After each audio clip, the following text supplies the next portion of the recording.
Hello YouTubers, Joe Kersey here on November 11th, 2017 at that's about 3:30 in the afternoon Eastern Time. And of course this is Veterans Day, and I'll probably say something more about that in a minute, well, later on. But this is the big red heater that you will hear me talk about over the winter. This one's lasted a lot longer than any of the others. Here, let's fire this up for you here.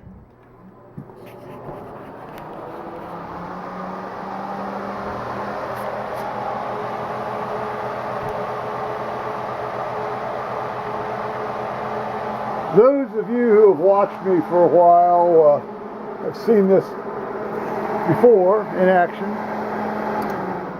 It's 240 volts, 4,000 watts, and 20 amps. Now today we have you'll notice that it says Sierra 10.12.6 on my traveling MacBook Pro number 2. And more of that anon. Well, once again, YouTubers, I've got, it looks like there's a chalk under my wheels here. Am I on the flight line? Do I need a line boy to pull my chocks out from under my computer chair wheels? You know, and I and my kerchief and Maud or Cap or whatever have just settled in for a long winter's nap. And you guys might be settling in for a fairly long video, but you know, you never know.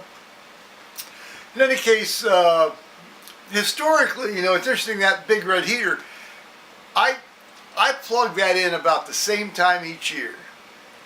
It's always somewhere around November 13th, you know, each year.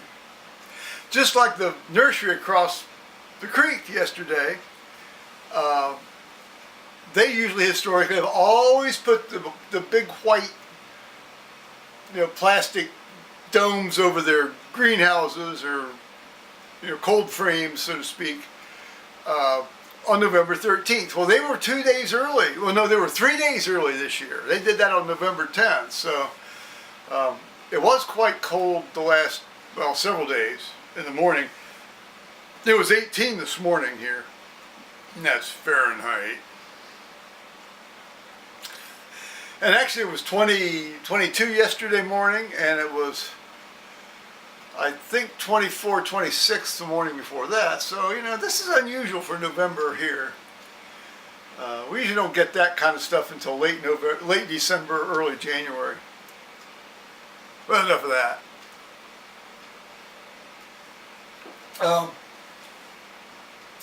Those of you who have never been to the Mackinac Bridge at the Straits of Mackinac between Lake Michigan and Lake Huron in Michigan, I strongly urge you to do it, to go there and see this. This to me is the most beautiful structure on earth. Now, it's not like I haven't seen every structure on earth, but I've seen photographs. I've been to a number of places that have very beautiful structures. I rank this actually above the cathedrals, and that's, for those of you who really know me, you know that's saying a lot, because in its own way it is a cathedral. When I was 5, I've mentioned this before, but I'll reiterate it briefly. They built this in 1957, and when I was 5, my family and I rode the last ferry across the Straits of Mackinac, last car ferry, and all they had were the 2 towers and the cables suspended between them. I remember that very clearly. And I have a slide of it somewhere. Well, I know where it is. It's in the north bedroom is where it is in my dad's collection of slides. Well, that's a bit of a digression. Well, as I started off by showing you the computer, I've been doing computer housekeeping all day yesterday. I did computer housekeeping as far as trying to clear out movie files from this hard drive, this machine. Because when you get down to around 170 gigabytes of free hard drive space, this thing slows way down. So I cleared about 280 gigabytes of stuff out of it. And then I finally thought, well, I had never truly organized my photographic material and movie material from my UK trip. So I did a lot of that yesterday, and then I finished all that up this morning. But meanwhile, in trying to do transfers using Thunderbolt and stuff, I realized I have to have the same operating system in both machines. So I gave way, and I updated this from 10.12.5 OS X to 10.12.6, and I in two stages, because I had to install Sierra on this second machine de novo, which I did from the Apple support site rather than the App Store. And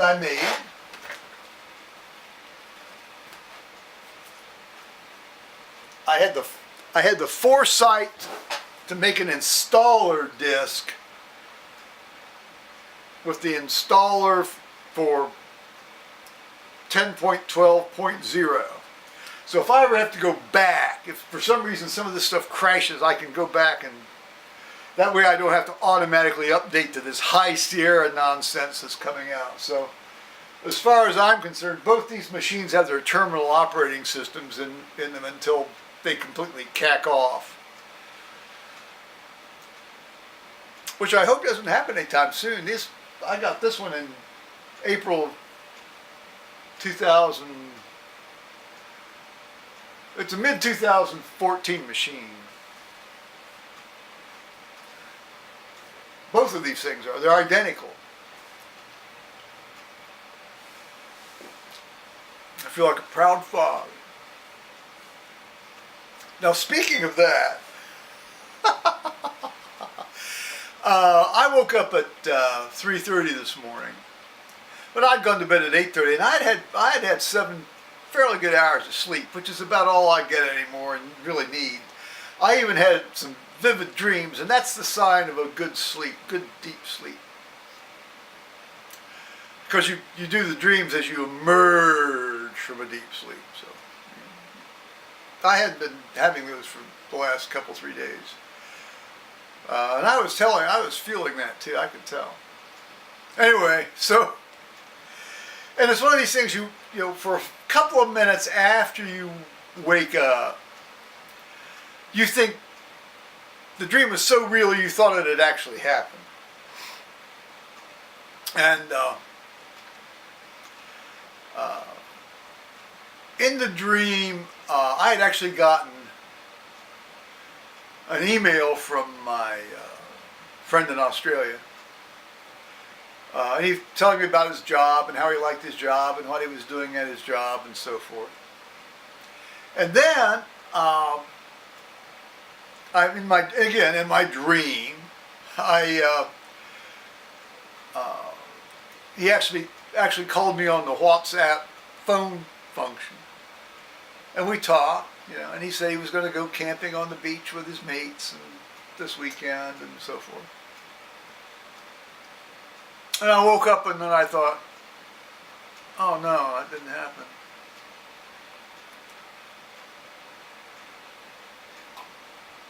I imagine that will stop at some point.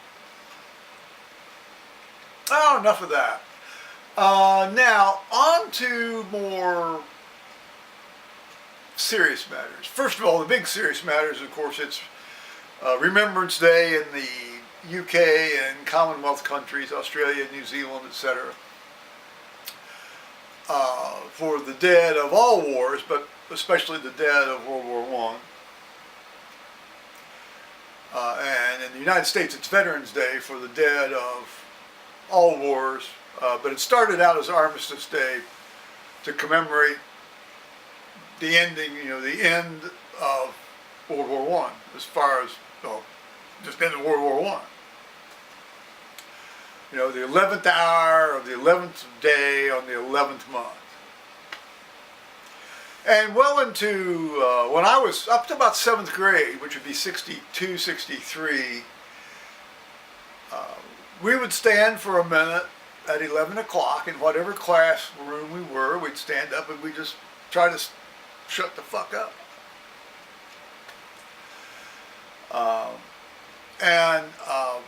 If there was usually also a parade where the high school band marched and veterans groups marched, and, you know, and Boy Scouts marched and Cub Scouts marched, and Girl Scouts, brownies, bluebirds,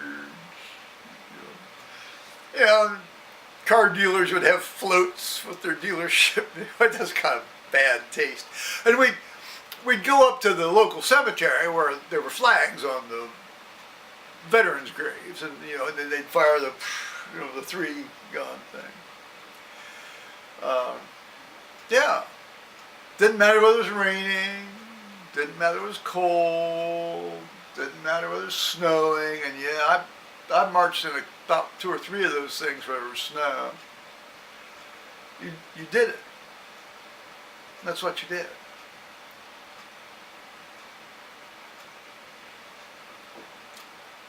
Now, having said that, and this may strike a discordant note with some folks,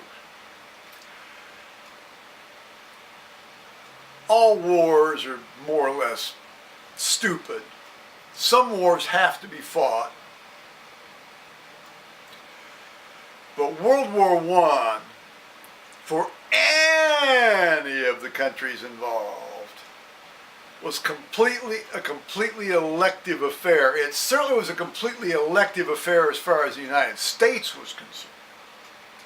And I think largely an elective affair as far as the United Kingdom was concerned as well. You know, think back to what happened during the Franco-Prussian War. Who lost that war? Who won that war, or more or less thinks they won that war, against Germany in 1918? Well, it was the Allies. France, the United Kingdom, and then finally the United States came in. What a dumbass war.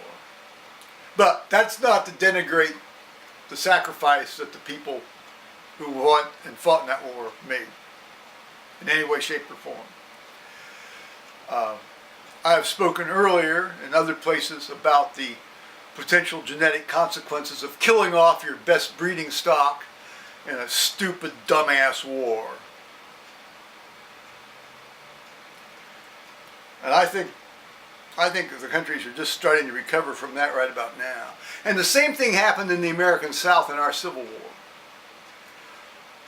In the South, the best breeding stock was basically killed off in the war.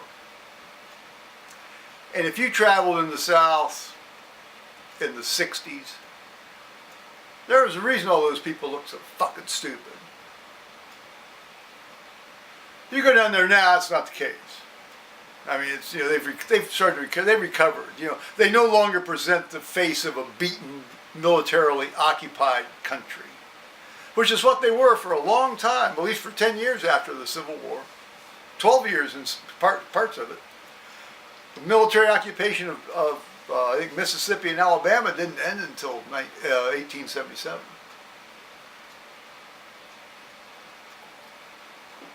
That's another part of history that's not talked about too much, Reconstruction. My son really is fascinated by that. He talks a lot about it in his classes. Okay, I think that covers some of the more serious material for the day. I read in church tomorrow at 10:30 with this younger guy that's just now joined our reading rotation. He's a good guy. It's good to have him on board. Excuse me. I just had some herring in pepper sauce. It's very tasty. I watched the Ohio State Michigan State game on the TV. Well, I was also doing other stuff, of course, because there's always like these 4-minute ads about every first down. I hate to watch football on television. I rarely do it. Well, I rarely can because it's all they all are on these pay-per-view channels, cable channels that you have to pay for.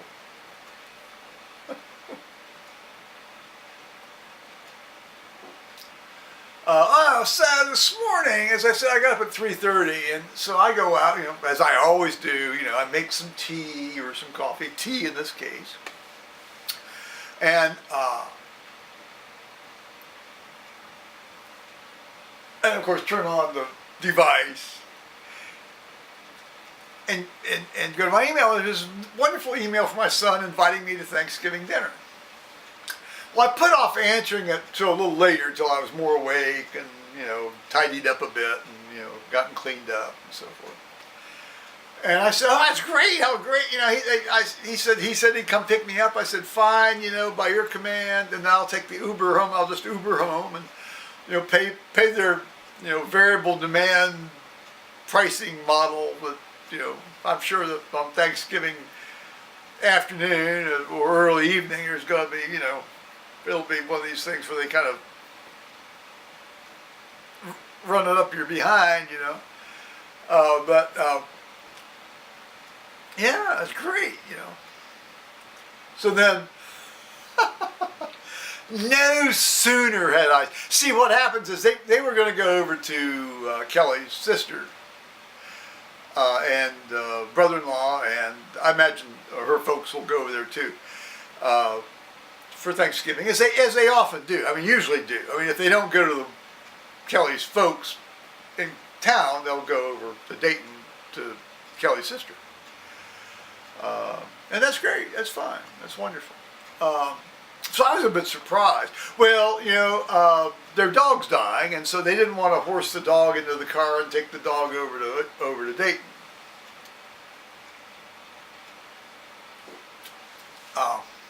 So I was kind of, that's great, because that's the first. Other than the very first year that I think it was when they were engaged, still engaged. Maybe not. Maybe the first year after they were married. No, first year after they engaged. We went over to her folks' house for Thanksgiving dinner, and it was very nice. I tell you, her mother's a good cook. So's Kelly.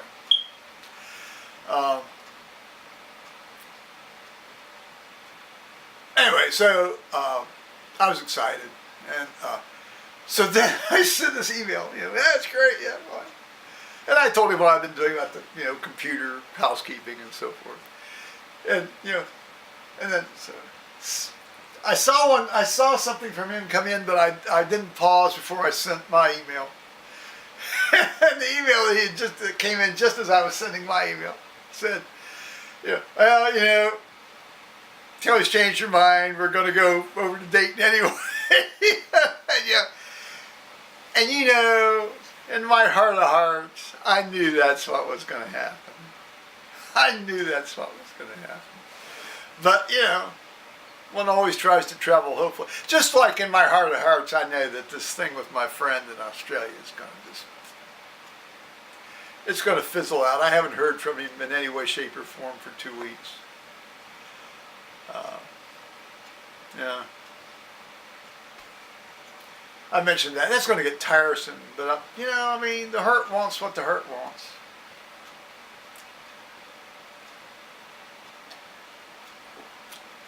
Thanksgiving was really the only holiday that I really wanted to have off at work, and that and Easter.